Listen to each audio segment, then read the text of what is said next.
Good evening, everybody, and welcome to episode 10 of Stat Check. This is highlighted changes. The reason my co-hosts are laughing immediately is because the last thing I heard before we rolled music was "No, wait, don't." So clearly, 10 episodes, and 20 episodes on the other network in. We are a well-oiled machine. But yeah, that means, guys, is we made it to the Big 10. Not really big, like I said, we did 20 the last one, so we're like halfway to almost caught up to where we were. That's right. 50 pieces of content deep or something by now. I don't know. Something like that. I don't know how much bonus content counts. Anyway, I did so much bonus content over the weekend. Yeah, that doesn't count. That was what an accusatory thing to do too. I filmed so much content. You just recorded stuff you were gonna do anyway. Like, that's not bonus content. I disagree. It's true. If you're not suffering for making the content, you have to remember as well. You put that out free for everybody, so that's not really helping us. Oh, my mistake. Like, you didn't pay all that stuff, so like, how am I meant to care? Amateur hour, my bad. So, hello everybody, and welcome to the professional operation that is known as Stat Check. I am NS. I am joined, as occasionally, by Nathan and Anthony. How are you two? Go ahead, Anthony. Oh, I have to go first. Oh, fine. Okay. I'm doing good. I did Graham After Dark last night. That was a lot of fun. Loved John and Danny a whole bunch. Got to hang out with Val a little bit. That was cool. Like him a whole lot too. We haven't really talked or interfaced much before that point, but I like that man quite a bit, as it turns out. So yeah, had a pretty good day. I was on this channel live for like the entire weekend. Hello again, chat. Yeah, good weekend. Demon Big Boys was like fucking shitload of fun the 2 times I got to actually play like a rep on it. And then I had a bunch of fun playing Chaos Knights. I suffered through playing Necrons. God, that army is boring. It also has like 6 too many units. I just kept putting more and more units on the board and being like, man, this really just... You sure? We went over the list. Yep. Just keep adding units to the board. It's like, these all sure will hold that same objective. Yeah. I got into melee in one turn when everything was like near the Silent King, and I was like, man, all of it? Full reroll wounds? All of it. Are we sure? All right. Yeah, it was pretty... This just makes these units average at damage.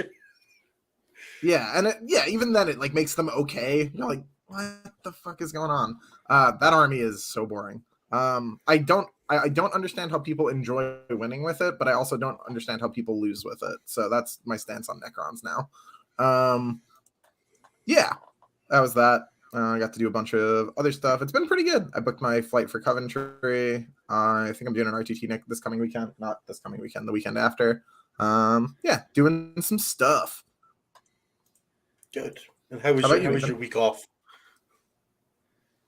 Oh, that was okay. I actually had like a weird health thing pop up. I'm getting these like random migraines. Don't know why. They involve seeing flashing lights, which is a little concerning. So yeah, at some point I'll probably get looked at for that. But for now, it seems okay. Like things have been better since that happened. Try and get you a medical appointment when you're over here, buddy. The American healthcare system is a literal hellscape. So. It is probably best to get it. I have good insurance, so it's not actual hellscape for me, but for others, I could see it being a problem. Get out of here with your good insurance, Anthony. Yeah, I know. My bad. I will probably do a summary of the Daemons findings at some point later in the show or something when we do like meta-analysis. Mm-hmm. But Nathan, how about yourself? I have been painting Harlequins all weekend, working on trying to get that list ready to go so I can play it in October, because I'm bored to tears of playing Tyranids, so I've decided to play Clowns instead, which apparently has lined up with some stat stuff that we'll talk about later, which I didn't really predict, but it's kind of funny. So I've been doing that. I've been so dead that they are so alive. I've also been doing some Magic the Gathering stuff. We did a sealed event over the weekend with as with some lab people, which was the first time that I've played physical Magic the Gathering in like a decade, which was something. I hadn't opened a booster pack in so long, and so opening physical boosters and playing with physical cards was just super strange. But other than that, it's just been painting. I've been doing a lot of 3D printing stuff, so my 3D printer is pretty tired after a weekend of like eating up all my electricity. That's about it. I have practice games this week with Harlequins. I'm going to play into somebody who's playing Gene Stealer Colts, I think, and then I'm going to play into somebody who's testing out Daemons, so it'll be kind of a fun weekend. Cool. Good. Sounds like a laugh. What Harlequin build are you going with? Just the Polish list, the 8 boats and characters? Yeah, it's just 8 boats, Solitaire, Death Jester, Troop Master, and 2 Shadow Seers. The Solitaire's been good for the one job that Anthony keeps telling me that it needs to do, which is go and find people in ruins and murder them. And and it's really good at that. It's really good at diving into GW ruins and just murdering everything on the other side of it. And then sometimes dying horrifically in response. Or sometimes just keeps living because of a 3-up invulnerable save. You know, a little bit of A, a little bit of B. Yeah, I'm not going to lie. The number of solitaires I've killed in melee is vanishingly low. The number of solitaires I've killed with mortal wounds in the psychic or charge phase, very high. I refuse to take those odds. Unfortunately, when you're Necrons without Catan, you kind of have to accept the odds of, I hope that I hope that these Tesla carbines on these bikes kill that solitaire real quick. Yeah, I just choose not to be the guy being that. Just choose not to be the guy playing Necrons. It's fine. That's also a fair decision. I understand. As for myself, I'll quickly dive into it. Oh, Nathan, do you have more? No, there's just something in chat. Easy peasy lemon squeezy is like, Nathan is a doctor, right? He has a good healthcare system right now. I don't. I'm not that kind of doctor. Yeah, at the end of it. So I know. You could jump in front of your £1 million cancer ray and maybe it'll cure you or give you superpowers. No, it just give me millions of dollars worth of cancer. Damn. Now you can talk about your weekend. Yeah, okay. Now I don't want to. And this has been drunk since Friday. Thursday, buddy. Innes has just always been drunk. Let's clarify. The UK has crawled to a standstill for reasons in the news that are boring me, so I'm not going to go into it. But broadly, nothing has changed. Everything is the same. I got to play an RTT this weekend. It was good fun. I managed to play Gene Stealer again. I took them to a 3-0. I played Yunari, I played Tau, and I played Tyranids, which is, a nice set of armies to get some testing against. Seismic cannons are fine. Shotguns are OP. Yeah, it's all about the shotguns, really. It's very important that everybody understands. We hope that you have enough shotguns in your box in order to equip all of them with shotguns. Yeah, it's I do. I have all my Neophytes built painted with shotguns, which solve all the Xenos problems. You want to get rid of shield drones? Shotguns, baby. You want to get rid of Terror Warriors? Shotguns. Look, the thing that I was saying to my teammates is, everybody out there right now is paying all these points for like can't be wounded on better than 4s and ignore AP1 and no wound rerolls and all this garbage. Shotguns, none of that. It's just straight damage output, baby. You're ignoring cover. It's the only rule that they don't get to double stack.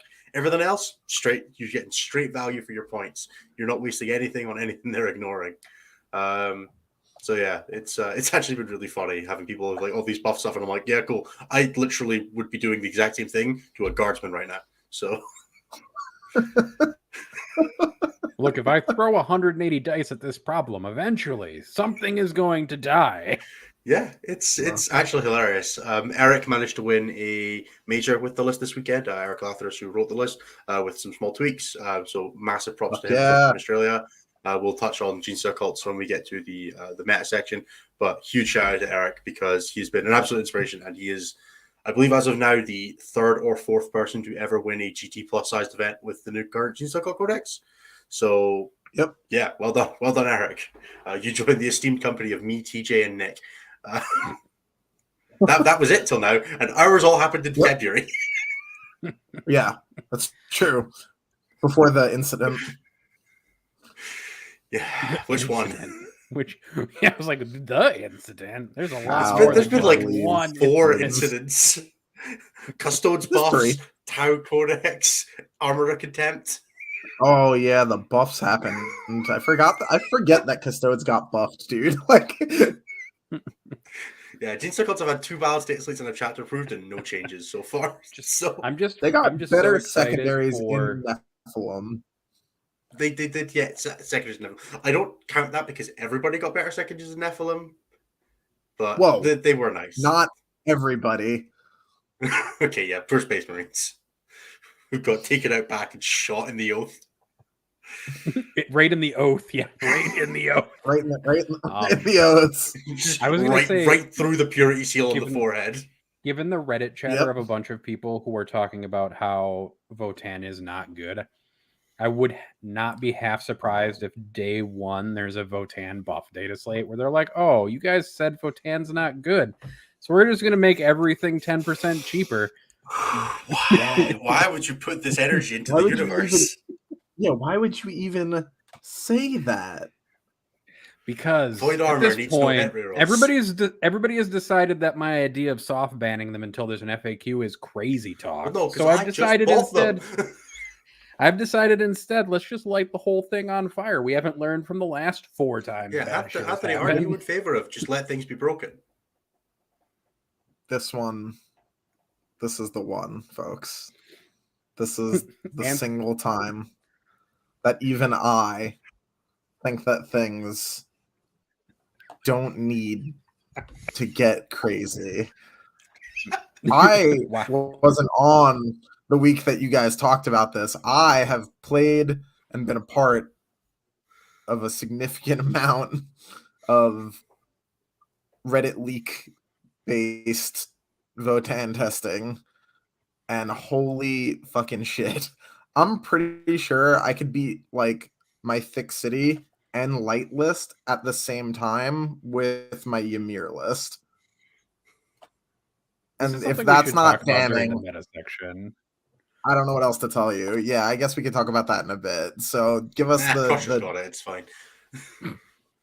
I don't know that Crusher does. Not a chance. I know it does. I know it doesn't. I'm taking the piss. I don't. I was like, no, it is. I think you could 9th Nids Crusher and still lose. You could still win too. I think that list could do it.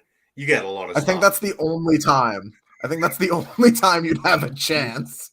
The thing that never actually got to exist. If you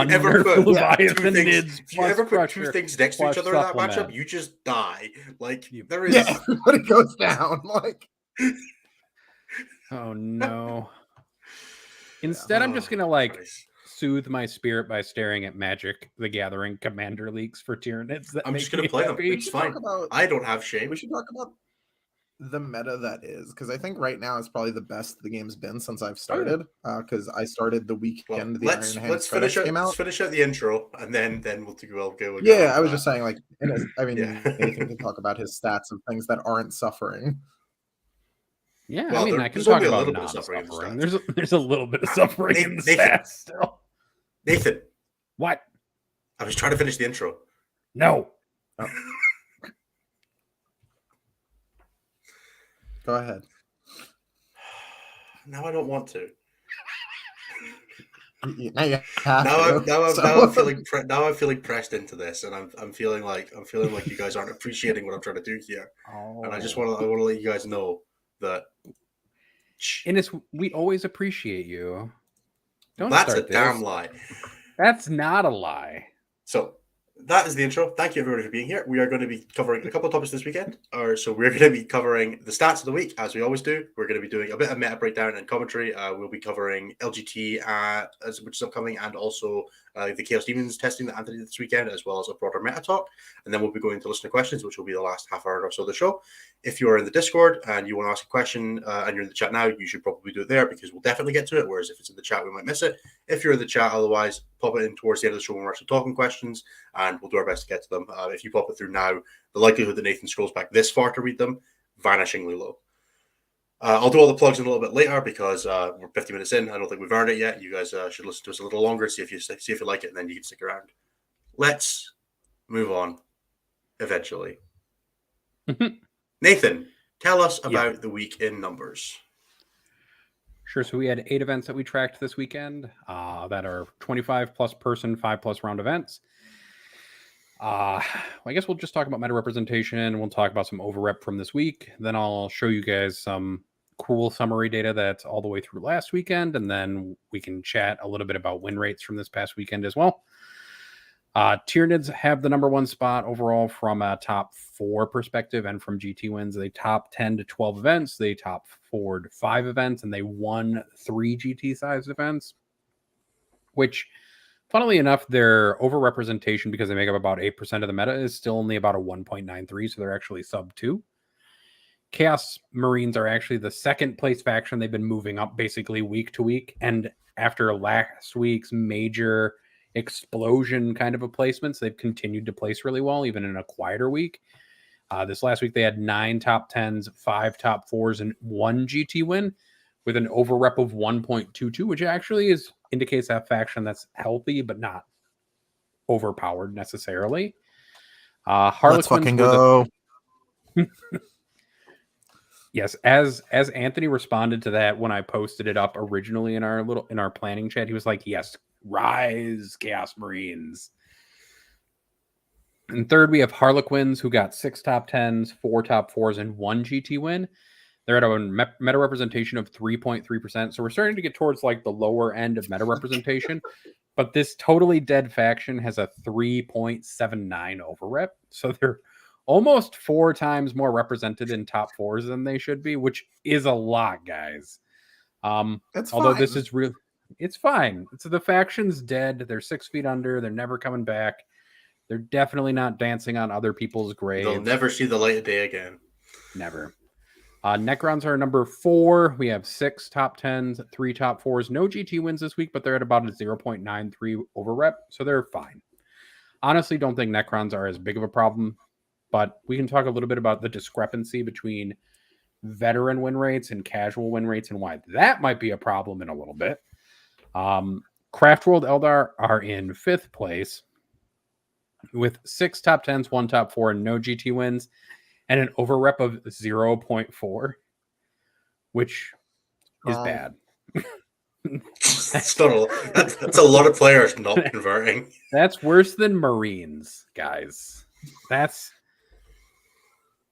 worse than a lot of things. That is the worst overrep of all factions that had top 4 placements. I mean, that's pretty South Harbour Institute of Technology. Other than that, I mean, Marines are doing okay. They're at a 0.58 overrep, which is actually terrible.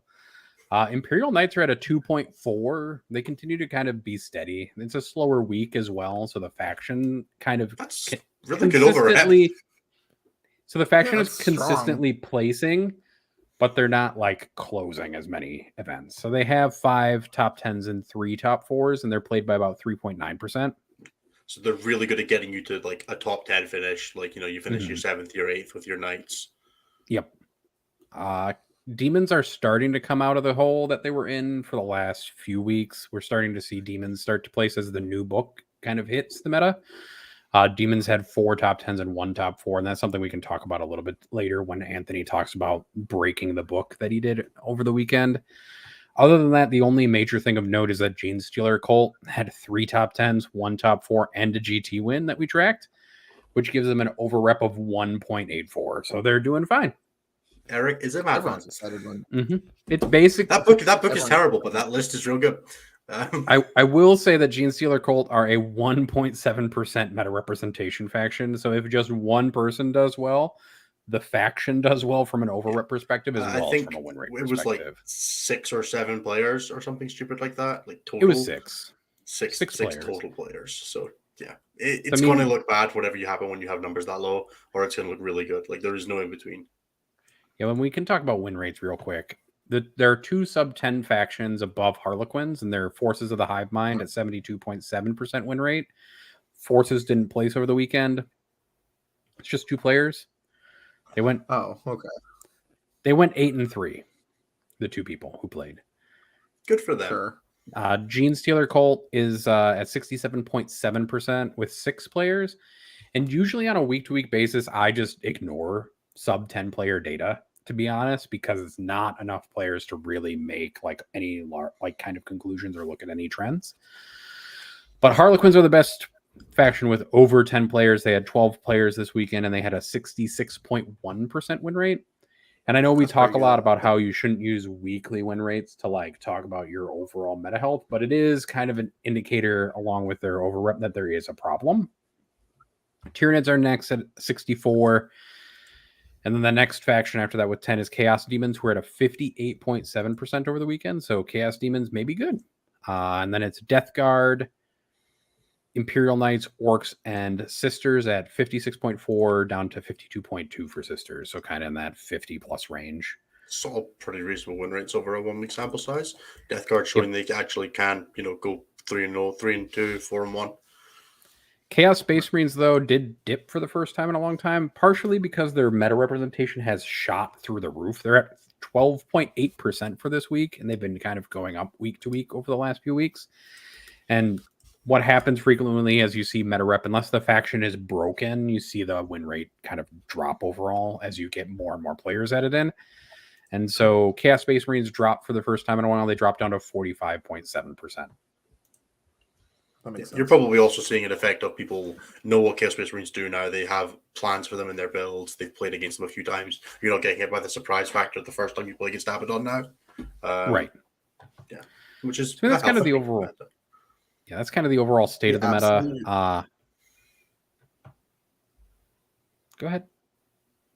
The absolute fear in someone's eyes after the first time Abaddon deletes one of their units, and they're like, what the fuck was that? And then they're like, wait, now he's screened again? And you're like, yeah, super value. Big fan.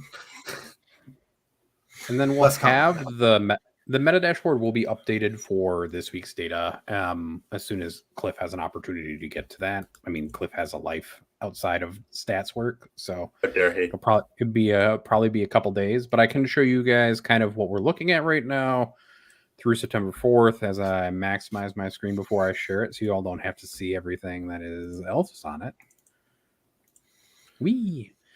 So I mean, as you can see, starting in July, this is all Nephilim data, kind of had a wide spread, and now we're kind of narrowing in on this area. I talked about this, I think, a little bit last week when it was just me and Innis, but the meta's in a much better spot now than it was before. This is summed win rates across all of Nephilim, and we've really had everybody kind of close into the 60 to 40 range, or 60 to 40 Imperial range. Fists, bro. I mean, at least they're above Titanicus Tritoris, who won a game this week. Won a game at Nova. Yeah, they won. Well, so there may be a better win rate. That was actually no. I'm sorry. The saddest thing on this is the storytelling through image where the Crimson Fists line just stops on August 7th as the two players gave up. Well, I think one of my favorite things to show is actually this diagram. Where are the fists? I don't know. Probably one of the really dark red ones. Yeah, it's true. There they are.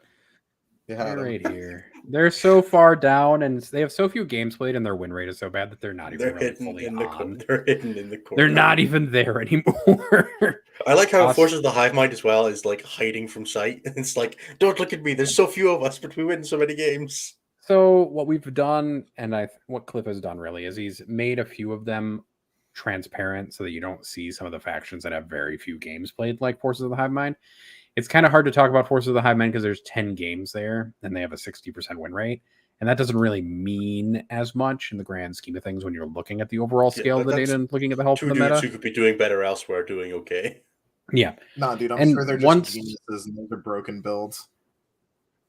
Probably, and then next week we'll talk about some of the sub-faction breakdowns for Chaos Space Marines and for Chaos Demons once they've had like an opportunity to kind of sit in the wild. But I'm sure, as everybody can kind of predict, and based on the current data that we're looking at, is that you probably have a lot of creations bile stuff that's sitting in the meta. I'm surprised are actually not played as many games as the other factions. Like, they're kind of very middling. Well, we only have so many games. They're about half of the Black Legion meta representation, but the win rate for Word Bearers were at 268, and then Creations of Bile at 56% with 180 games played. Yeah, so like compared to the other three sub factions they were playing like a seventh of the games. Then the other thing that I really wanted to touch on very briefly is kind of something that's hidden in the Necron data. And Anthony was giving me a look when I was talking about it because they're only at a 0.93 meta representation. And he got real mad about it. And he's starting to get mad about it right now. Is if you look at Necrons just by themselves, the veteran win rate, that's people who have attended more than one event, is a 59%.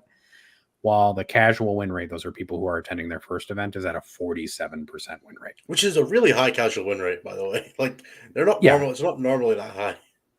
So it is high, but that's also a huge differential. That's a 12% differential between casual and veteran win rates. And that might be where the problem actually exists, is that there is that differential. There are other factions, of course, also that have huge differentials. Drukhari is one of them. Even Tyranids has a 9% differential between veteran and casual win rates. That bottom right quadrant is real sad.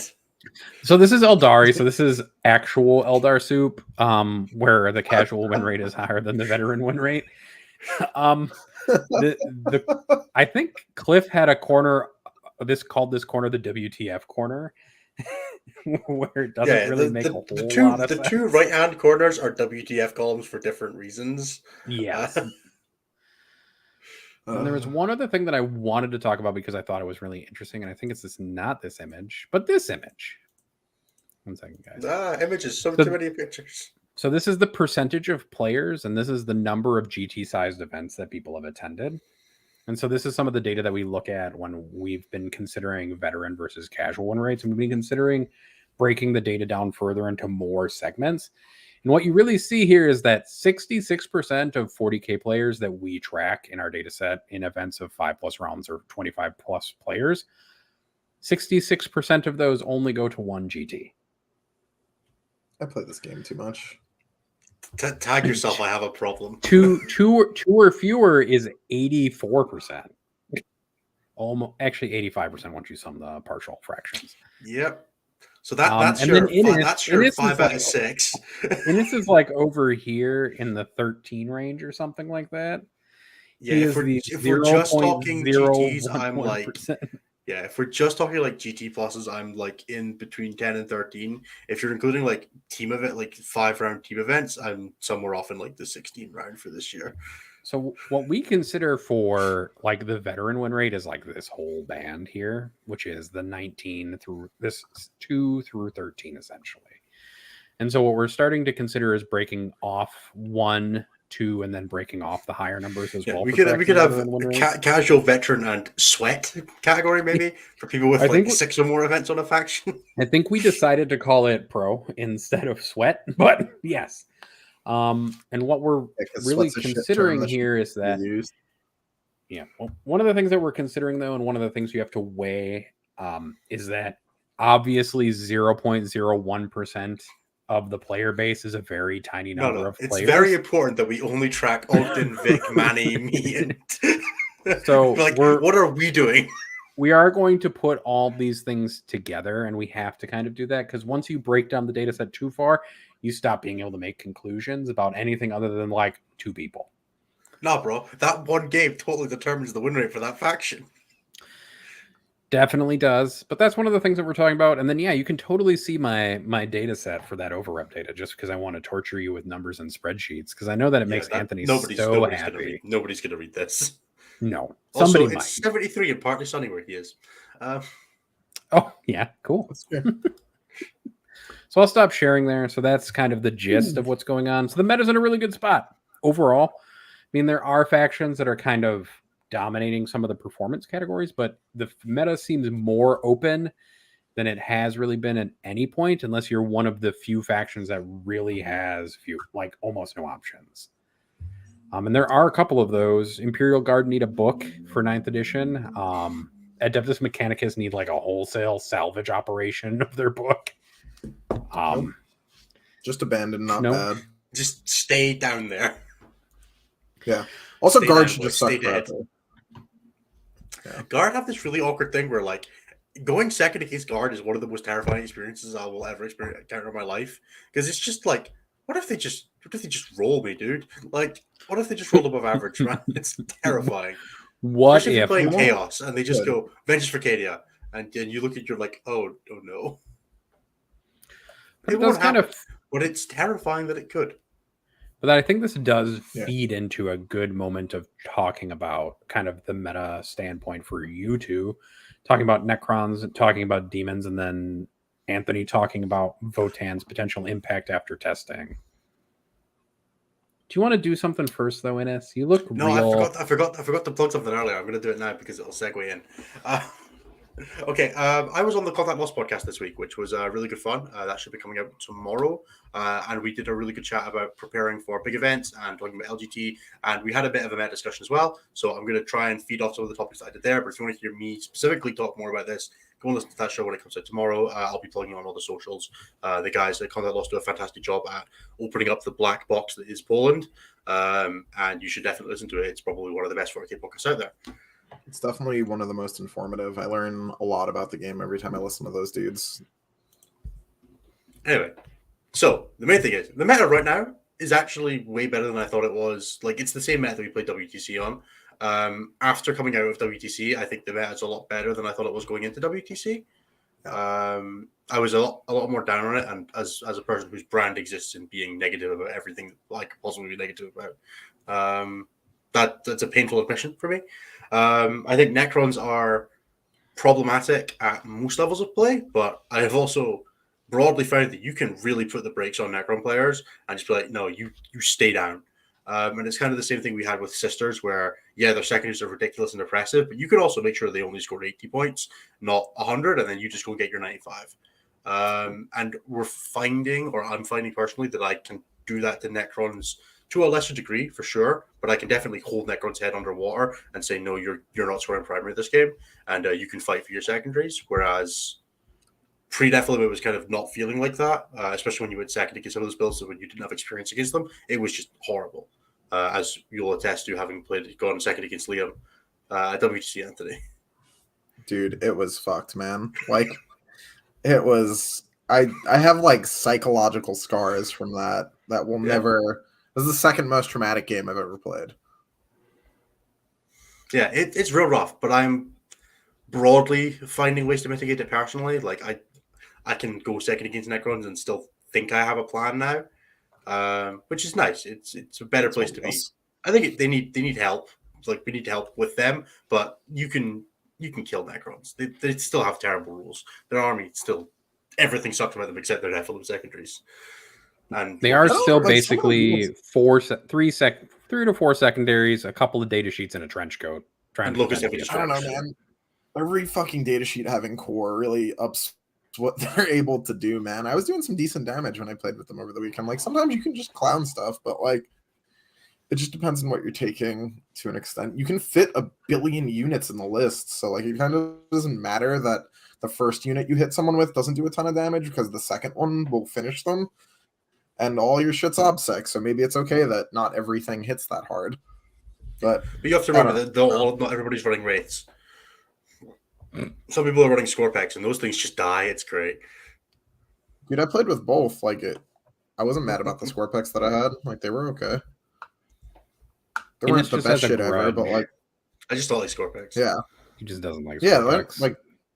Yeah, they didn't like change my life, but like, you know, they were pretty good. I would hope that nothing specific. I would hope no specific unit in 40K had ever changed your life, Anthony.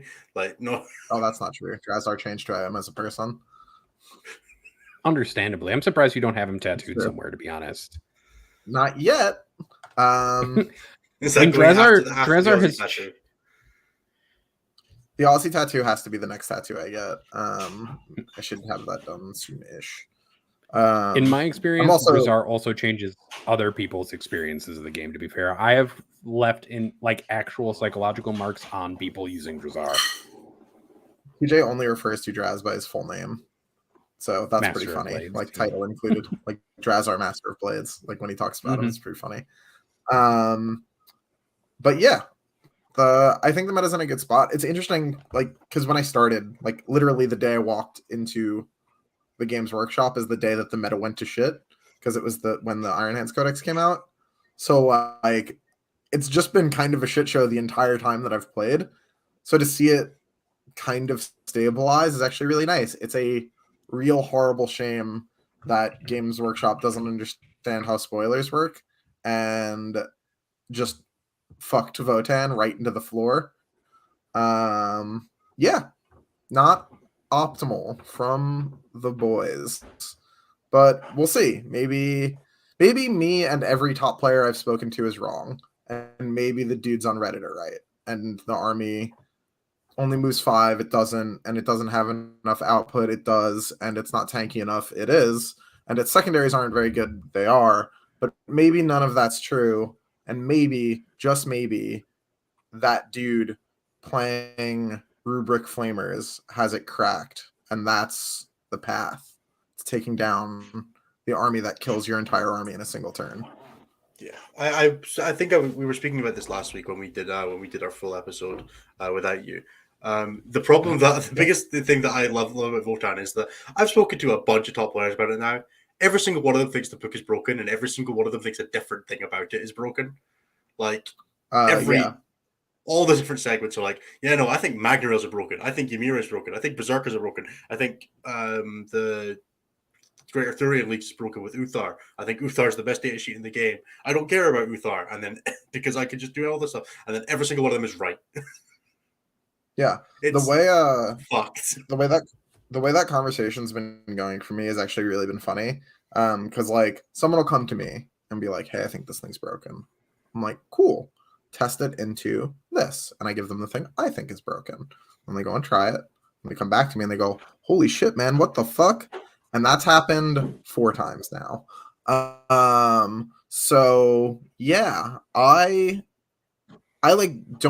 can't picture a path to victory against an equal skill player at like my level playing Votan with any army. And I, like any army that I play, and I have a bit of a reputation for meta rerolling to the strongest thing.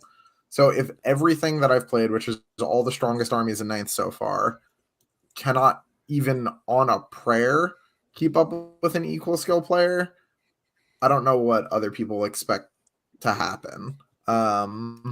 If your opponent like intentionally throws, maybe you win.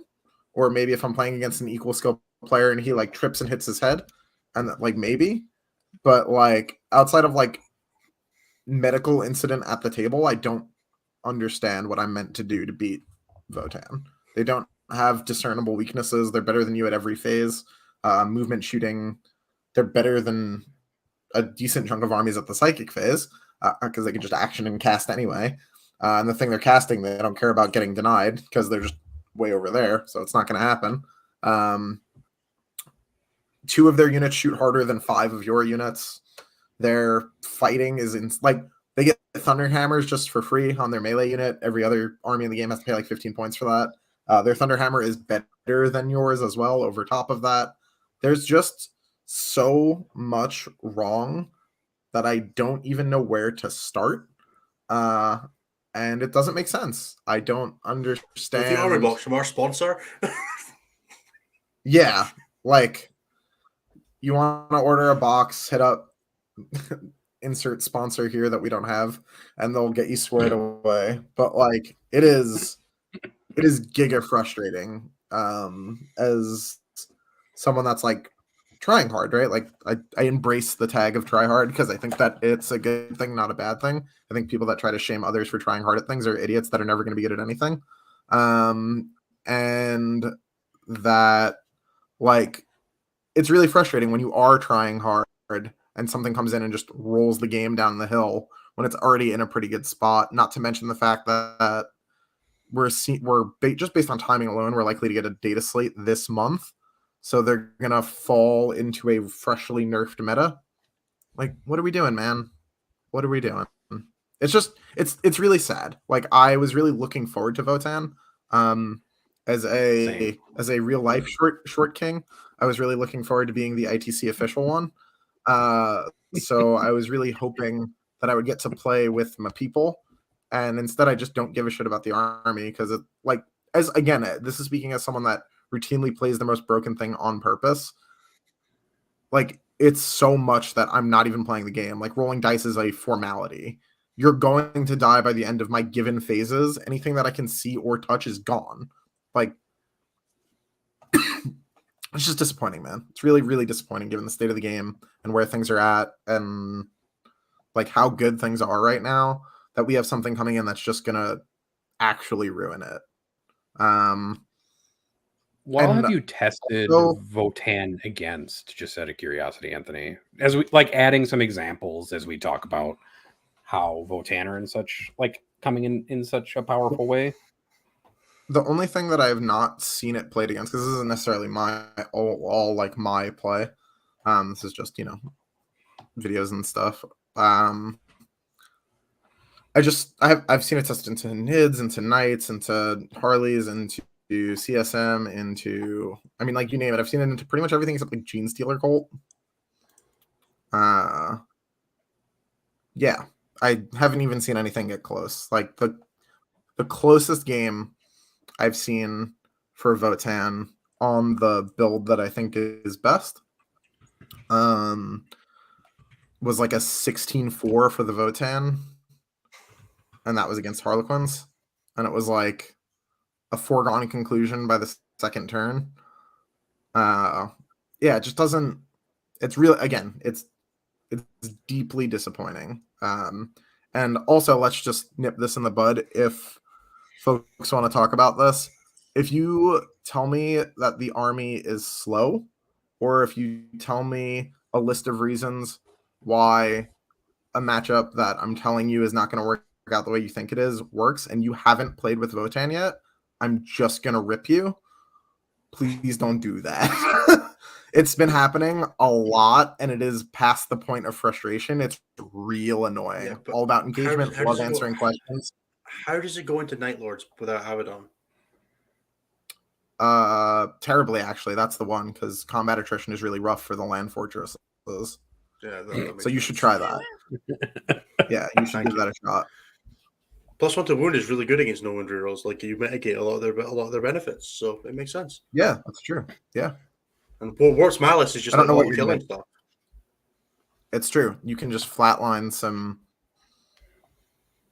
The Zerkers have feel no pain. The fortresses have a lot of wounds. Troops. One They come Pioneer? back to life. Wait.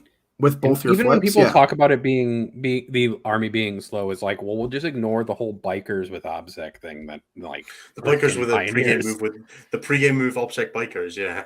Mm-hmm. Just the Or tanks. or that the land fortresses themselves move 10, right? Like Yeah, Auto it's advance, irrelevant. advanced strat. Like that's just They stuff. also on just Warcom. like flat advance 3. Like if you're not shooting, 6. you're movement 8.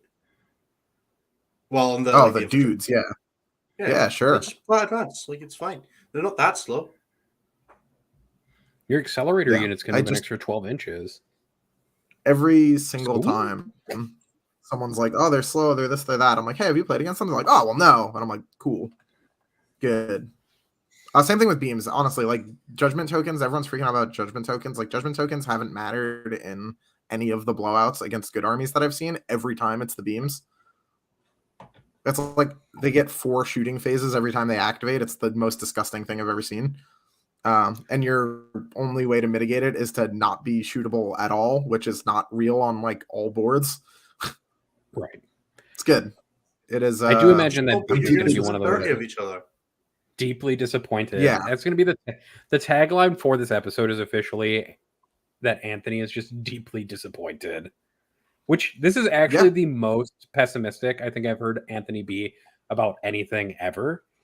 I don't know if you've if our audience has interacted with Anthony on any regular basis, but Anthony is definitely not a pessimistic person about 40k generally. I mean, there's like 100 hours of Anthony on the internet you can go and watch now. If you've not realized that he is generally upbeat, not sure you're watching. Yeah. Anyway, let's talk about something that we're Real- not deeply disappointed about. The engagement range changes. Oh, yeah, we should. We yeah. can definitely talk about the change that GW snuck into an FAQ that they didn't tell anybody about. They announced the FAQ, and then you open it up, and there's just nothing. It's literally 0 changes. It was the best thing ever. It says at the top, like, highlighted changes will be like in these couple of colors, but we don't highlight things that were removed, I guess. So instead, we end up with basically people like copy pasting whole sections of text into like the finder in the document to see if they can find where there's stuff missing, which is in and of itself, GW, just a whole thing you should stop doing. Like eight discords were like, what's changed? What's changed? What's changed? What's changed? What's changed? And you just manually go through all of them like, shut up. It's not. Nope. It's this. You find the one I thing wonder if there's anything else. The designer commentary FAQ on Fight First and Fight Last is gone. The commentary itself is just gone. It's gone. It's just gone. The update is gone. That's fine. Doesn't change anything. It's okay. It doesn't. Yeah, the Technically commentary does, going that away confirms how Fight Last works. Shut up! Combat with counter offensive. Enough. Don't. We also got an Imperial armor FAQ that removed the Legion tag from a bunch of units, which means Death Guard and Thousand Sons can't take Forge World units at the moment. That I actually think is kind of funny. So yeah, no more contemptors for your Death Guard. They're illegal. Contraband items.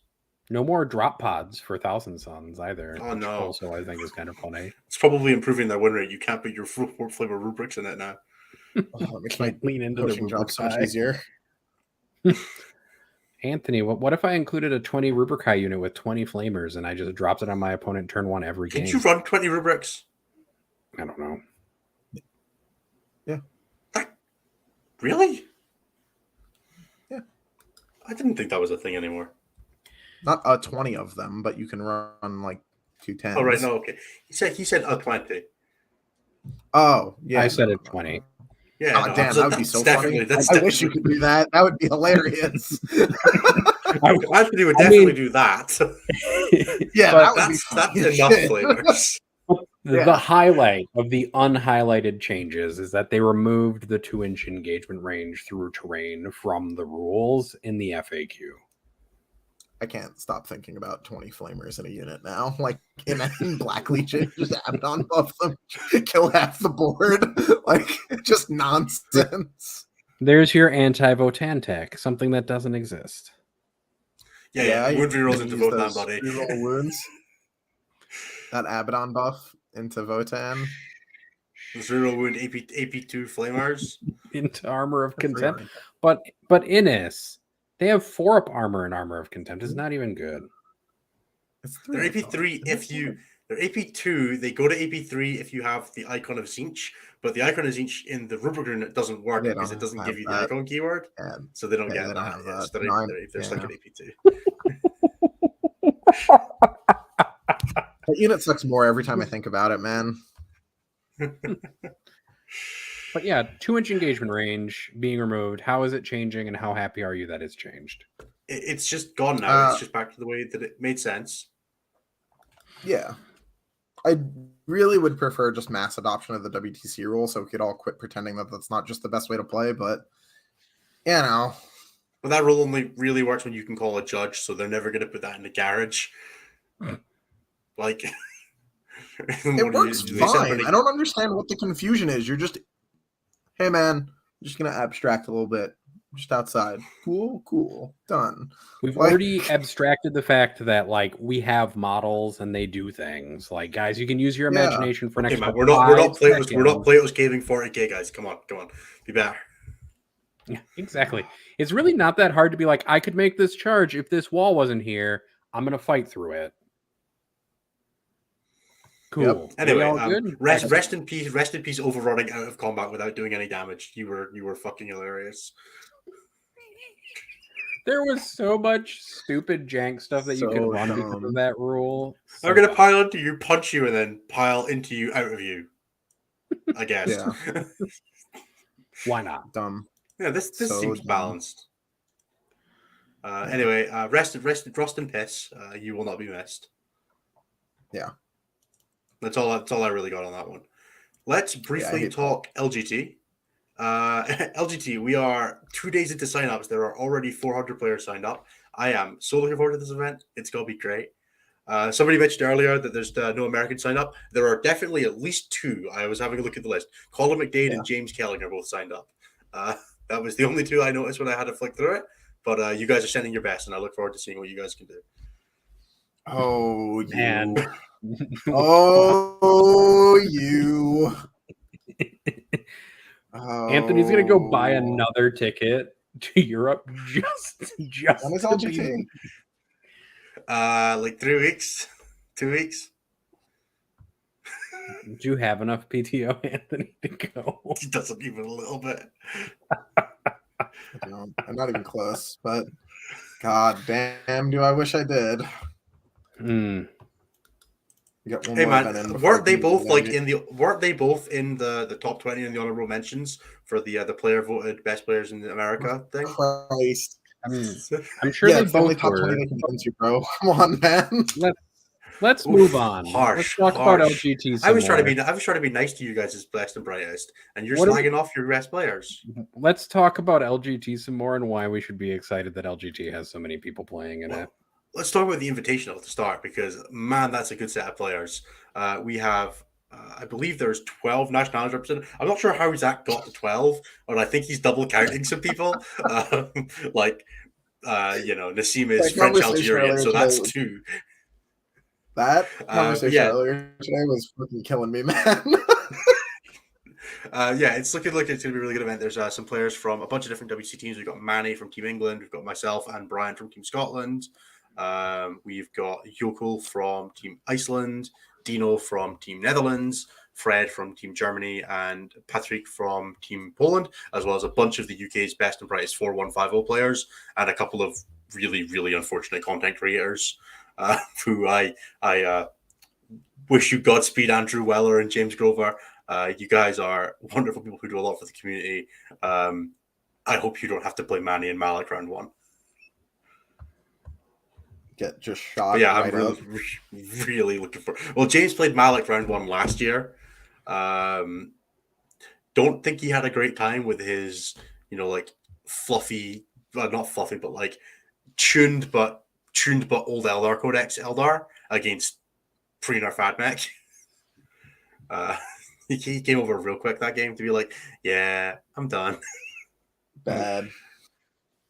So yeah, that's 4 rounds. How's it work? So it's 4 rounds. I believe it's just.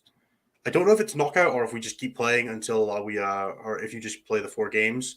But I think it's probably knockout because it's been knockout the last 2 years I've done it. So it'll be 4 rounds, 3 games on the Friday, and then 1 game on the Saturday night after the first 3 rounds of the main event. With knockout. So there's 16 of us. We're seeded. So it is first seeding. So 50% of your seeding is based on your ITC rank. I believe of the assembled, I am 3rd. So I should be starting in 3rd seed. And then whatever the public vote changes be for that one, that will be the seeding for that. The rest of it is public vote. We will put a link to the public voting in here. Vote me number 1. I want easy rounds. I want easy pairings, guys. Come on. Help me out here. You guys can help me out here. Just slam him down. Just stick me. I don't care who you put in any other slots. Number 1, this guy. Number 2 will be nice. You can put Brian. I like Brian, and then I can dodge him to the finals. So yeah, I'm gonna use the power of propaganda.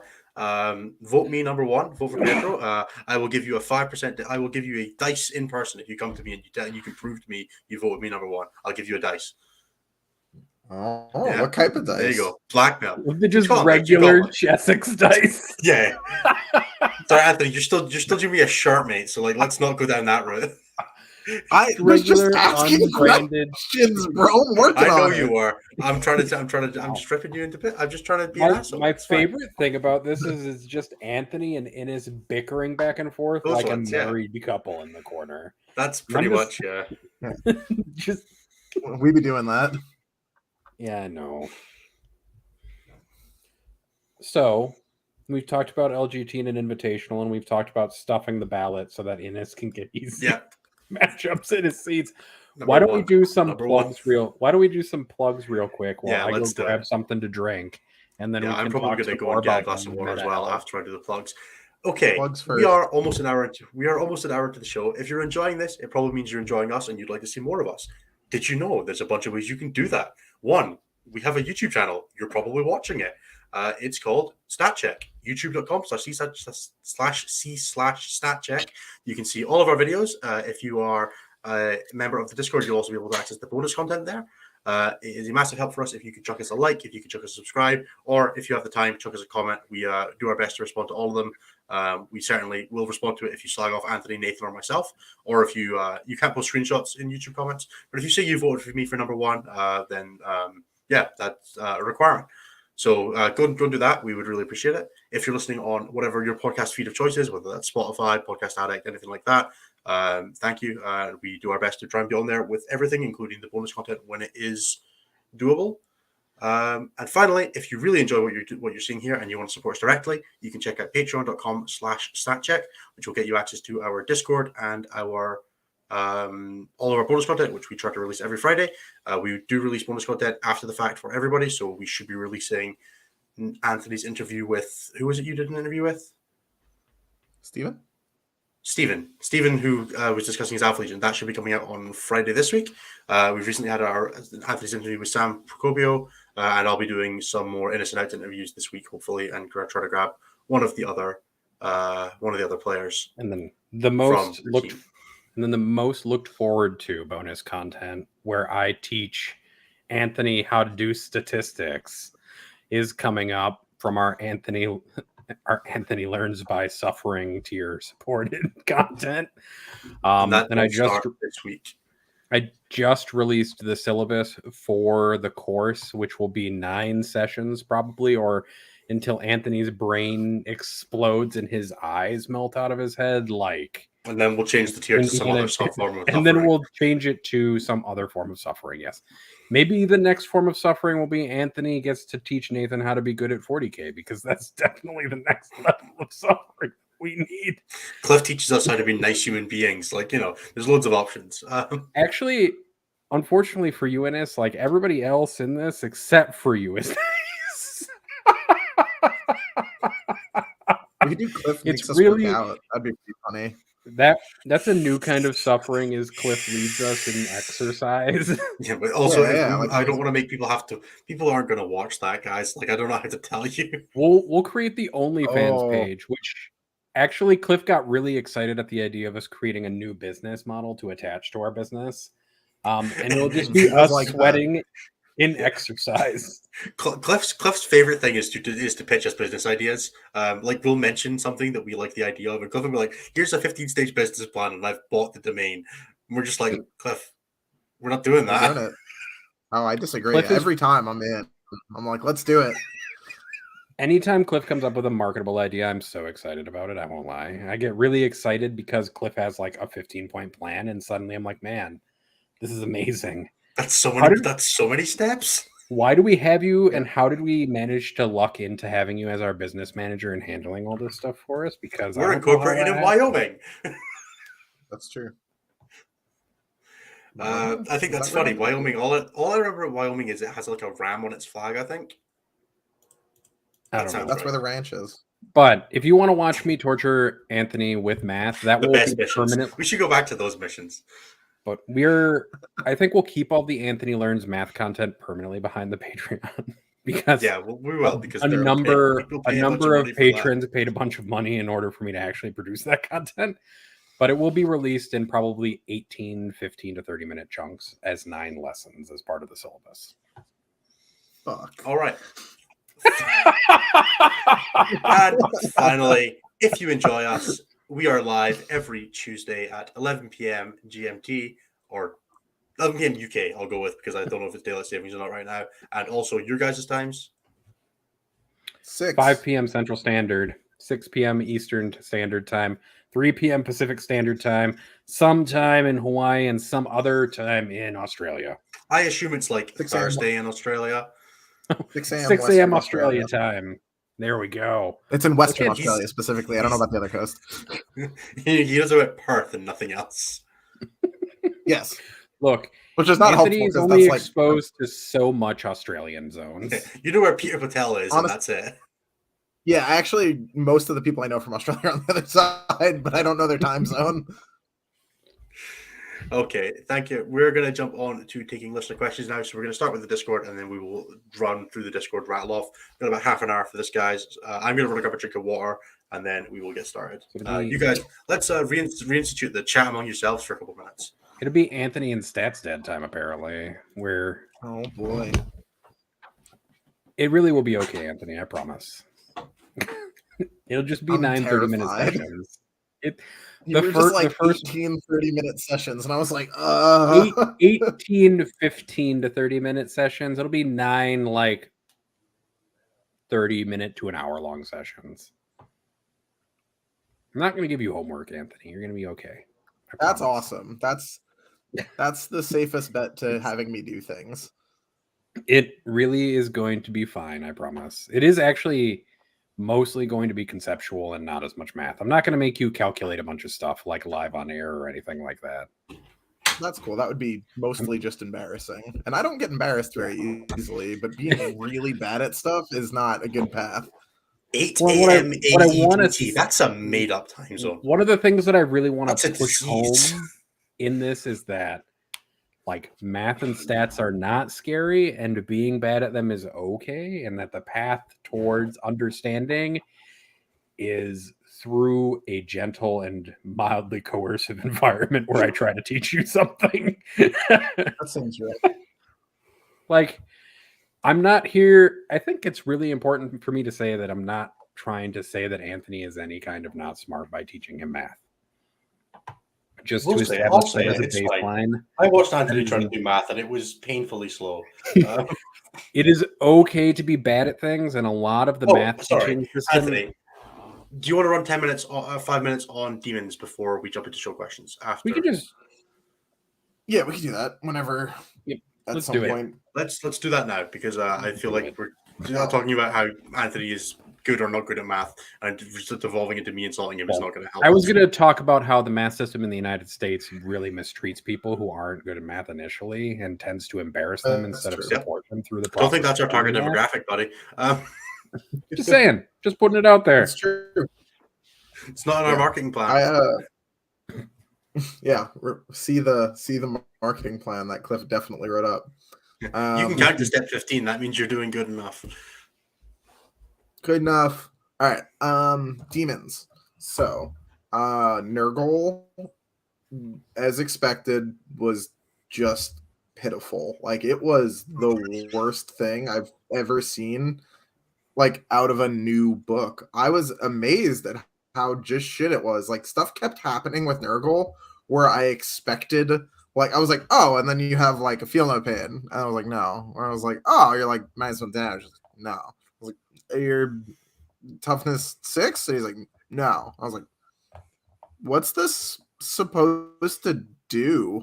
It was really disappointing. I was like, they could have just left the field note pane attached to all those units, and then they would be like decent at least. I don't know what the fuck Games Workshop was planning there. So that didn't work out. Didn't find anything in Nurgle I was super interested in except Nurglings. Nurglings were really cool because they're really cheap and they stand over there and they get you CP on Recover the Relics, which is a awful mission designed by bastard people, but and they push the button in Vital Intelligence. Yeah, they can push the button on Vital, which is good because horrors can't do that. So Can horrors not do actions? Blue horrors cannot do actions. Yeah. Okay. And you're not going to pay for things. So that wasn't great. Corn stuff. Didn't try Hounds, didn't try Blood Crushers because they're both like 6 points too many on either of them. But man, Bloodletters. Fuck yeah, dude. They were awesome. The manifestation rules for them to come in off something's leadership was super good. I don't know if you guys noticed this, but pretty often people leave something kind of shitty to hold their backfield and rely on the fact that, 9-inch deep strike rules. No big deal. We'll use my cultists back here. They're perfect for that. Except then those letters come down within or just outside of 6 and 3d6 drop charge them, and then you don't have a backfield objective no more.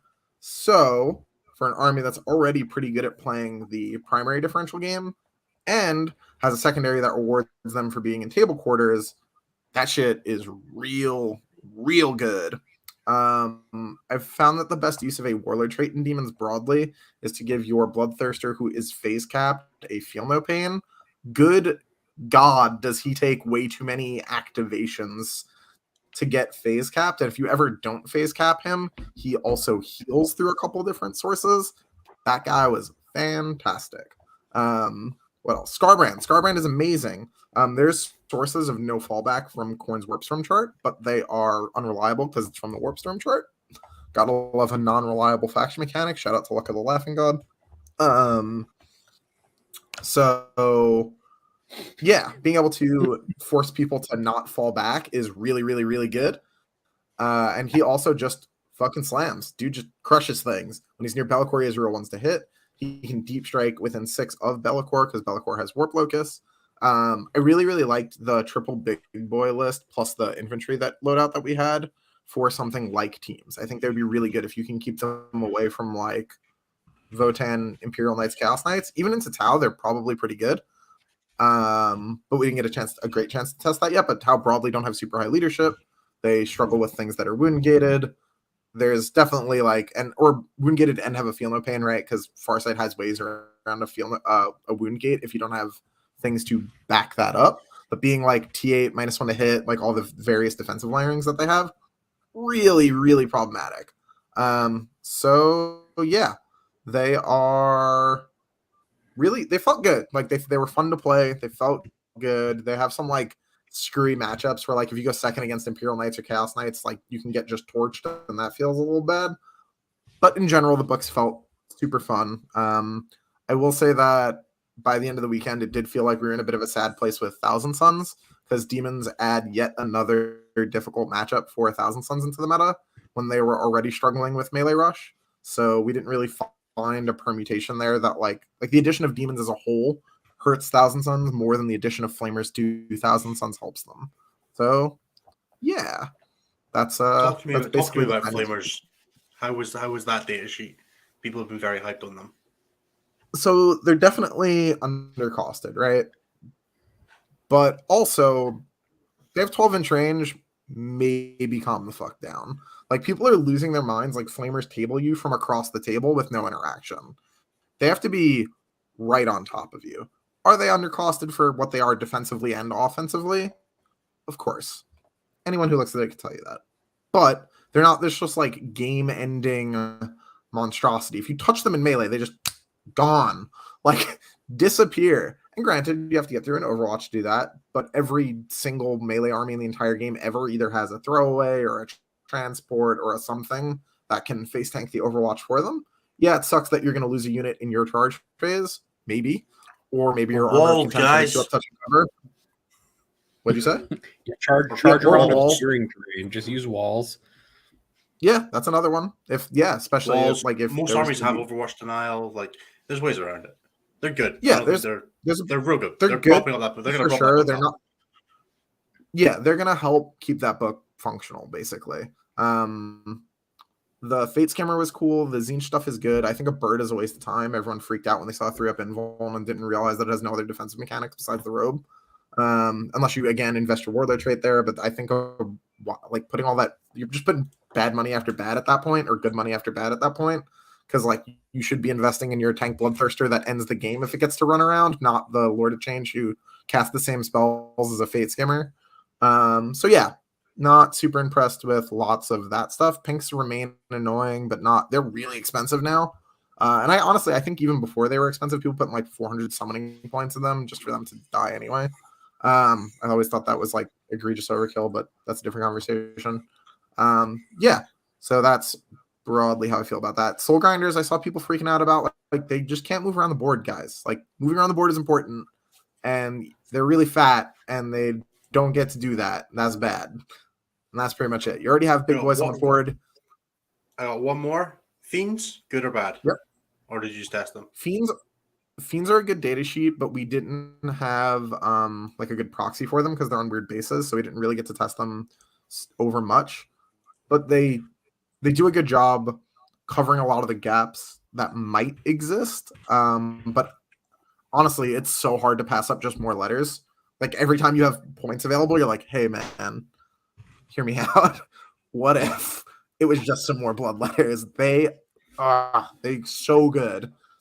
One of the nice things about flamers, honestly, is that they're so cheap that you can use them to like put up banners early because they move fast, and then you can use them like more proactively to hold objectives afterwards. And you work backwards from there. Fair enough. So, Demons out of 10? 7? 6? Like, they're not crazy, but they're fun. They're strong enough. Like, people will randomly win 5-round events with them because they'll, like, play the one hard matchup in round 5, and then they'll just scam their opponent on 4-ups in the turn that it matters, and then crush them. They'll roll 8 warp storm points, get to do heal and no fallback or some shit like that. Yeah, or whatever, and then woo! You'll surprise one person who forgot how to screen and then just annihilate them. Oh yeah, even with fairly competent screening, it's not good, man. Like, they get into your stuff and then you can't fall back. Like, it's rough. Like, it's not easy even if you're good. Flesh Hounds I just don't think are worth the points. They're like 5 points too expensive. I looked at them and was like, oh, it's a pretty good unit. And then I looked at their cost and I was like, what the fuck? So yeah, not super great. Any chance the balance data slate for LGT? I don't know. Maybe. It would have to be by Friday, which I would say unlikely. They usually drop on Tuesdays. Oh, yeah, that's unlikely. Yeah. Yep. I mean, there have been some rumors that it might be dropping soon, but like the rumor for that is like based off of some person in some forum somewhere telling us that is happening. If I had that rumor and a nickel, I'd have a nickel. Yep. Yeah. Why don't we transition over to show questions though? Because we do actually have a fair number of them. We have loads, so I'm like speed run. Okay, niche question: how do you fix Grey Knights? How do you fix Grey Knights? Fix them? I think they just need more AP, honestly, like on their guns. I was very confused, even when their book first came out, how low AP their stuff was across the board. But they're a weird codex, right? Because they're really good at a bunch of phases. And the second they're like strong, they very quickly become too strong. So I don't know. It's hard for me to understand like Grey Knights conceptually because they've had Purifying Ritual this whole time, which is like Banana Town. But I think if you just nerf that down, that probably opens up their design space a bunch. Maybe. Which they have. They dropped the limit on it from I think it's 1, 2, 3, 5 now instead of 1, 2, 4, 6, and you have to control the objective to cast it now. So they already have, that's way better. Which is probably why they're saying it at 4+2% win rate. I would just give them back +1 to cast that they used to have in the previous codex. Like stuff like Game of Infinity is a Warp Charge 7, and they have no way to get around it other than spending CP. Just bring their Warp Charges down by 1 or give them +1 to cast. I don't think it would be too big a deal. Maybe decreasing the points cost on like a couple other infantry units or something like that. Yeah, I think Strike Marines should come down a point or two, but I think their infantry is pretty good with Armor Contempt. Maybe like you need to drop a point off of like the Terminators and stuff like that, but. I think part of the challenge is that Grey Knights have been slightly competitively abandoned, similar to some other factions, as soon as their like major build got nerfed, because everybody was trying to make 5 Dread Knights work. Yeah. And I think people are still maybe too trapped by the idea that if they can't have 5 Dread Knights, they can't have a They're Grey also Knights list. Real CP hungry, which is not a good place to be at Nephilim. Right. So you probably just make some of those changes. That's a painting question that I don't understand. Okay, how hard are you going to T-pose on Anthony once you win London? Not at all. I'm sure Anthony will be very happy for me. Yeah, we're always happy for Innes when he does well at stuff. I'm gonna snipe that one real quick. So, quick story. When I got 3rd in Austin, literally after I had finished beating John Lennon, I was more excited for Innes than I was for myself because that was the day that Innes won his first major, and I was like freaking out for him to the point that I almost didn't pay enough attention to my game. So, I will be thrilled if Innes wins London. Yeah, we stand each other in this household. We are all very supportive in that sense. Which hotel are you secretly booked into attend LGT? Sadly, none. Anthony does not have time off. If I did, I'd be there. What do you expect from Votann on release, given that players will have a limited roster for a while while other units are being released? Somebody's gonna play a 200 Hearthkin list and it will work somehow. Like I'm not gonna tell people that I have seen a bunch of garbage 3D prints already being made on a bunch of different Discords. They're bad, folks. The land fortress that I've seen moving around called like the Hekachonk land fortress or whatever is a hideous model. please don't run it. Yeah, Just wait for I the Moon Raider to come reasonably, out and be happy I think we about should it. expect to see TOs ban units that haven't been physically released yet. And then we'll probably see like you could probably run Uther and 130, like 9 Pioneers and 120 dudes, and probably do all right with it. I don't think that's not on the list. I think you would crush nerds with like 100 dudes and 18 bikes. Like that absolutely would ruin people's day. It will work. The one challenge will just be painting all of that by in order to get it out onto the field. Unless you're lower your standards. You could also lower your pull a standards. manifold and have like an in-house painter who's willing to paint 200 racks for I you. painted 100 G-Circle models in 2 days. I think I can manage it with Votan.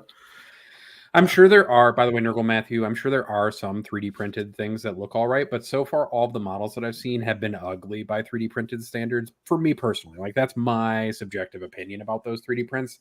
I don't think they're that good looking.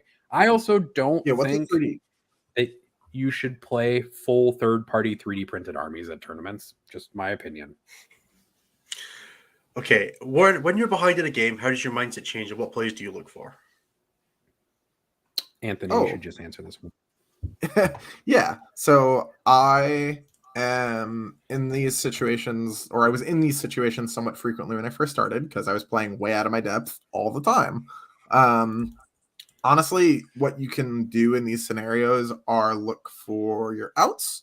Your outs are stuff that look like low percentage plays that break the game open for you if they work. The 40% chance that you hit a shit charge into their really important characters are better than the 0% chance you have it winning if the game continues on its current rails. Don't accept, I will never, like outside of teams, in singles, never accept just being like, nope, lost, high scoring L. Don't do that. That's you're selling yourself short. Hail Marys. You do Hail Marys when you're behind. Your chance of winning is 0 if you don't do something, but it's 10% if you do something. Do the 10%. Command reroll that 6 up. Command reroll that 5 up. Yep. Go for the 11-inch charge from reserve. Whatever you got to do, man. Just go for shit. The other thing you can do is just like you can just play for really low percentage stuff. Otherwise, like split fire when you shouldn't and things like that, and just try to high roll. That is genuinely is look for situations where you can make high rolls happen. Pick ones that are more likely than the ones that are like don't try and play for like double one into double one. It's not going to happen. It might, but you shouldn't expect. You can't not even bank on that. You can't Hail Mary on that. But yeah, just go for low percentage plays. You're not winning on equilibrium, so break the equilibrium. Also, take like a minute and think. Like you can pause for a moment, let your like adrenaline go down, let your breathing like happen. Like the thing that I've tried practicing on more recently is like taking like a minute and like thinking, because it's really easy to get into panic mode and start making all sorts of choices without thinking about it. And for me recently, I've been trying to practice more of like, because some of the things that I've done in stressful situations in 40K, like moving Death Leaper off of an objective, costing me a game at a GT level event where I could have gone and gotten in top 5 instead of not. Where mostly because Anthony was watching me do it and then was like, Nathan, why? If I had taken like a minute to like let my adrenaline go down, I think I could have made a correct decision in that moment. And I think sometimes that's just what you got to do. Yeah. To do what he's asked for and give a real world example, when I was playing Manny in the finals for Newcastle, I dropped in my Power Overpod and I split fired it to buggery because I had like 7 activations I needed to kill, and I was like, I'll kill 4 of them with shooting and 2 of them with morale, and 1 of them will be left alive, and that's fine. And it was like, okay, I might not kill any of these, so and then it worked out and it was fine. But it's one of those moments where you're like, I killed like 3 of the activations, left 4 of them on like 1 or 2 models, and then high rolled and they all ran to morale anyway. So it was like, yeah, fine. That's an out there. Just be good. Yeah, it's Manny. He can't not roll high. That's the problem. Right. You got to make him take the morale. Okay. Thoughts a few weeks out from the balance day war predictions. I have no idea, and I don't want to speculate because I like where the game is right now. I would like taps to Necron secondaries, and I'll live with the rest. Yep. It's probably we need a lot of changes for the rest of the game, but I have like a really short list of changes that are not Votan related. There's like 4, and one of them is make light weapons take a -1 to hit penalty when they advance. And then another one is like make a Leviathan similar to Ramshackle, where if it's strength 8 or higher, it goes away. I don't know. Yep, that's actually how that should work. Those are like the two changes I would make. Or make it so that the transhuman only works in ranged or in melee. Like, pick one. I don't care. I would just make it like the big transhuman is ranged only, and then it's 3s in melee. It's fine. That's fine too. That's also perfectly fine as changes go. How do you feel about GW throwing in the towel and making unit upgrades free as a way to balance points changes like they've done with Plague Marines and Guard? I fucking hate that shit, but whatever. They're gonna continue to do it if they want to, and that is what it is. I'm hoping for it for Acolytes and Neophytes. Yeah, actually, go ahead, Anthony. Go. There are some instances where I don't hate it, but like there are units where they're already restricted. Like that would be hilarious on Van Vets, right? Like you could never do it there. But like on units where it's like already pretty restrictive, whatever. Yeah, it's like you're getting your heavy weapons for free. It's kind of part of the problem of they decided that the minimum points for an upgrade is 5 for all of the stuff, and a lot of upgrades aren't worth 5 points. So you got to make the changes somewhere.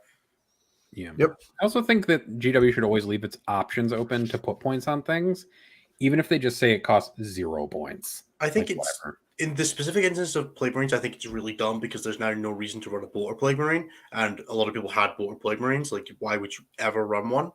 Which I don't like. I think that's kind of annoying. But yeah. Fair enough. Okay, when preparing for events with different terrain styles and maps, what changes with your roster? Generally, WC versus UKTC versus GW versus player placed. Everything. Build your list of the terrain.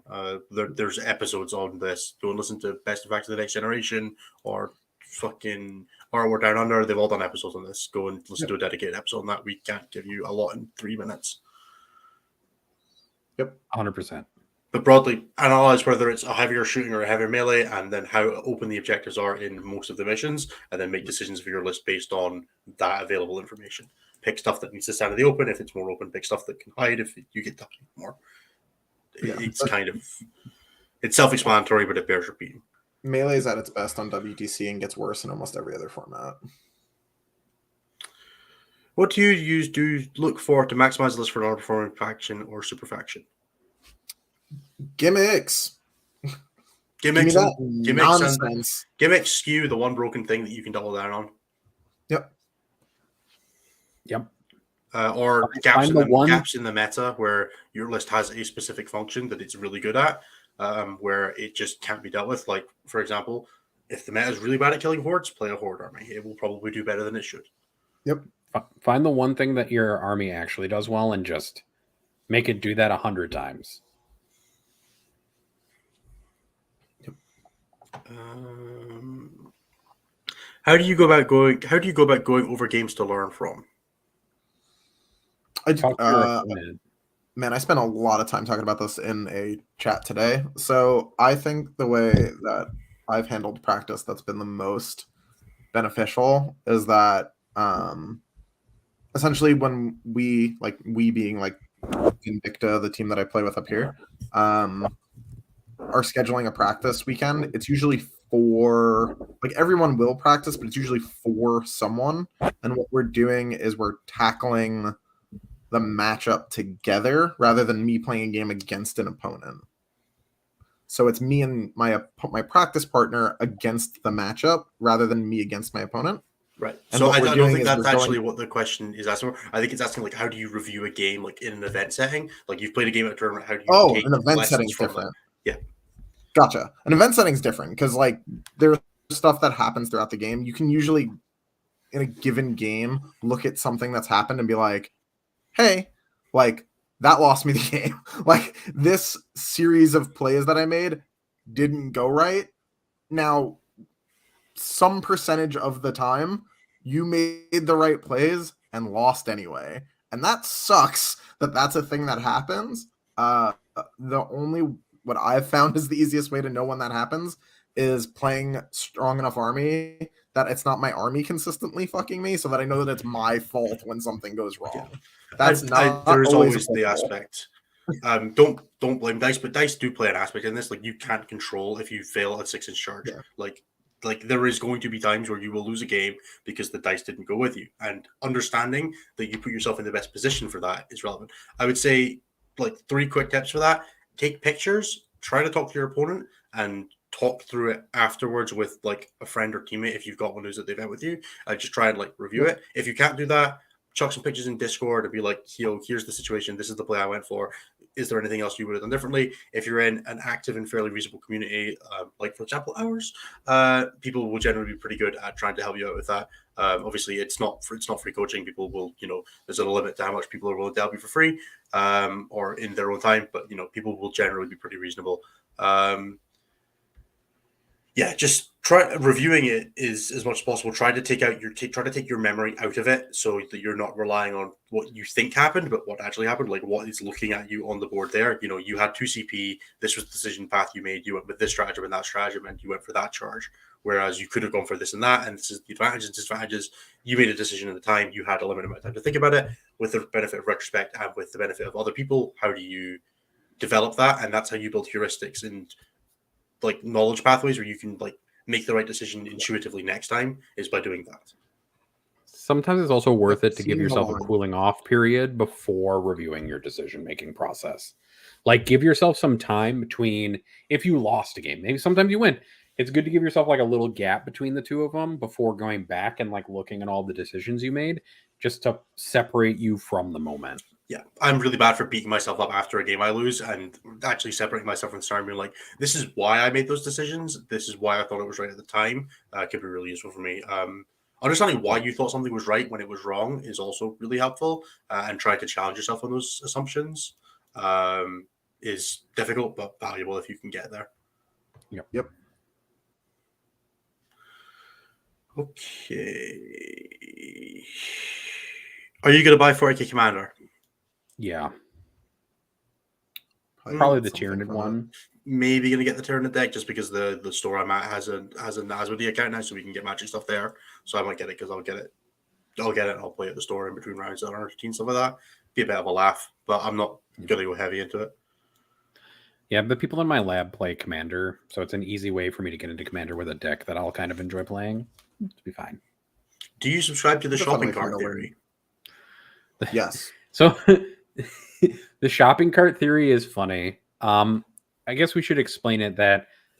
So you're in a no, okay, we're not going to explain it. Just Dewey. I don't subscribe completely to some of the conclusions it draws about people, but I generally agree that the shopping cart theory is correct. Yeah. Has the Queen secretly been entombed in the Golden Throne? I hope she has, but I hope that's a toilet. Oh wow! It just took it a step further than I did. I was like, I hope not, because that would be terrifying. With CSM getting closer to Space Marines and rep numbers and Demons likely rising, why haven't things like Kronos Nid seen a rise in play? Because Leviathan is right there, buddy. Just pick the obvious good thing. Take the rest of his question. That's the important part. Yeah. Oh. Are they that much worse than the standard sub-factions, or is the meta to even specialized right now? They're that much worse than the standard sub-factions. It's just it's not even close. I played Jormungandr at tournament. If I had played Leviathan, every single game I had would have been 10 times easier, and I would have won both the games I lost. It's not even close, man. They are ridiculously different power levels. It's insane. Ines, why do you ignore perfectly good suggested pop quizzes? Because I was right, and I think Zach was wrong about that question. God damn it. What are the indicators you look for to show that your list needs changing rather than how you're playing it? Ooh, that's a good question. Usually when I feel like I just don't have a tool, like when I go to do something and I'm like, I just can't do that. Depending on what that is, sometimes that matters. Sometimes the conclusion is that I shouldn't be in the situation where I need a tool for that. But like, and as an example like of this, backfield objective holders in our WTC lists. Don't worry about that. That's not important. Man, I would have done horrible back alley things for a unit of 3 Biovores at the WTC. My Emperor's Children list is a good example of this, though. Like, I really needed the ability to engage in multiple parts of the board without dedicating a hilarious unit to it. By breaking the original 10-man Noise Marine unit that I had and moving some other points around, I was able to get 3 of them, which was huge. And I got another possessed unit for that as well. So I went from having, like, let's call it 4 essentially threats to having 9. Massive difference, and stuff like that's a huge deal when you're trying to progress through a list. Yeah, I change lists when I'm finding that one of the things I'm using is just not performing consistently enough. It might be like super high roll in one game, super low roll in the next. I'm like, can I replace this with something that's maybe less, less upside, but is more consistent? And that's generally what you like to push for if you're trying to win, like, 6, 7, 8 round, 6, 7, 8, 9, 10 round tournaments. You want consistency. You want some spike potential because that you're going to have to get lucky to win any tournament. The longer the tournament goes, the more lucky you've got to get. But yeah, so having some aspect of that. And then sometimes you're just like, sometimes it's a meta call. I was very flip-floppy on harpies for a long time with tournaments because sometimes I'd be like, the terrain on this one, I'm not going to be able to hide them from any angles. Whereas like on WC boards, I can hide them from most angles. I can, make sure they're deep in my deployment zone. And then I go to Goonhammer Open and it's like, they're going to be deploying in full line of sight of my opponent's hammerheads. I'm just going to leave these at home this time. So that's when you change this. And then changing factions is probably slightly analogous to that as well. And that's when I get bored. Yeah. Or once the thrill of winning versus the joy of jumping has balanced out. I think that's a fair way to put that. I was having a look at my stats. I'm 448 event games into 9th edition, 80 of them with Tyranids, of which 67 were in a row. And I'm like, I could do with a sea change. Yeah. Okay. Anthony, is it true that you have soft baby hands that are afraid of trim? Yes. Dan, we've kind of answered that question anyway. If I lunch, no. How do you help your kids with Common Core math?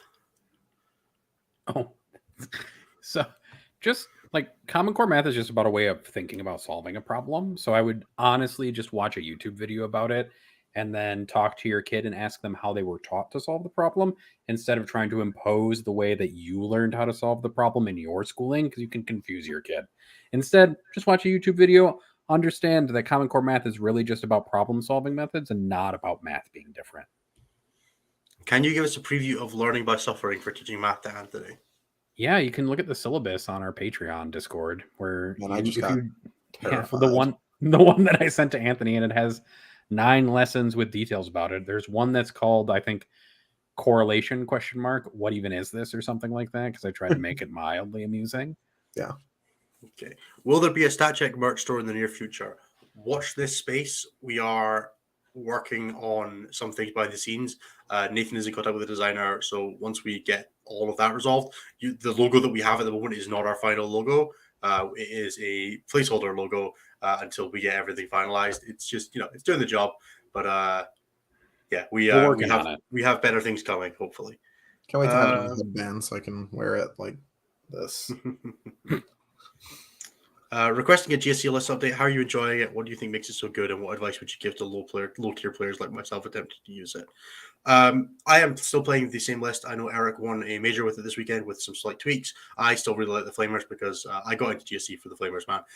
I used to play 20-man bladed cogsworth with hand Flamers because they were hilarious, and I refused to cut the 7 I have left. There's only 7 left, man. You can't take them away from me. It's 84 points. It's not that big a deal.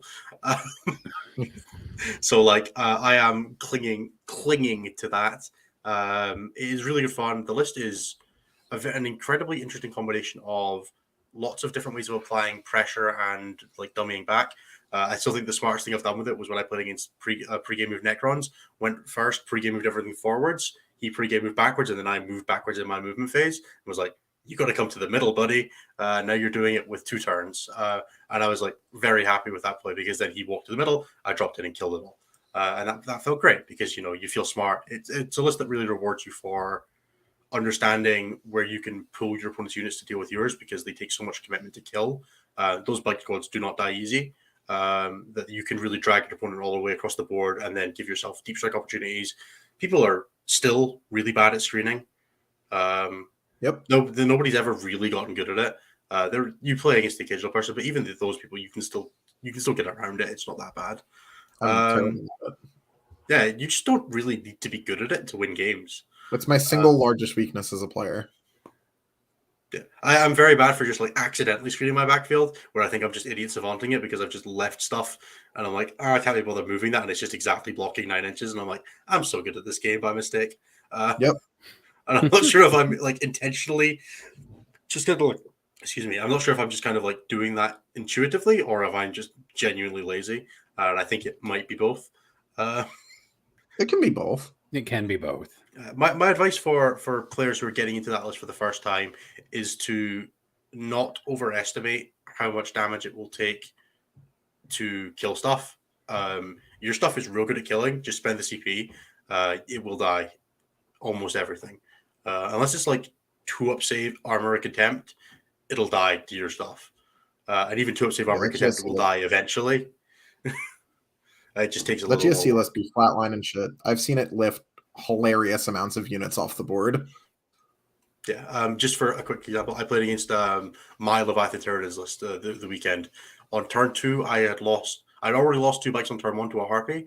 On turn 2, I lost the other 28. This is going second. I know. The tyrant charged in and flatlined 10 bikes. It was like, oh, that's not average. Just like all hit, all wounded with 7 attacks and exploding 6's turn. They just disappeared, and I was like, fuck. And then I dropped in the 2 squads of neophytes and picked up all. Dropped in the 2 squads of neophytes and picked up all 18 warriors. That doesn't seem average. With like the Kellamorph and the trucks. Like it wasn't just the neophytes. Without them buffed, that's super doable. Like if the warriors aren't well buffed, you just die. It doesn't matter because the shotguns don't care. Well, they care a little bit, right? They don't want you to feel no pain. They care about exactly only the feel no pain, and you got enough shotguns. It's fine. Yeah. Okay, and then there's some stuff. Yeah, people really want to know about GW and WT trading. We might just have to do an episode about that sometime, but it's so well covered at this point. And then more stuff about balance status. Like GC bike list. What's the best and worst matchup? I have no idea. I've not played into any list twice with it yet. Oh, that's a good question. So from so far, Custodes, terrible matchup, literally unplayable, 0% win rate. Best matchup: Tyranids, Yannari, Necrons, Sisters, Imperial Knights, Tau. Anything not Custodes. Tau and Baneblades. That's what I've played against so far.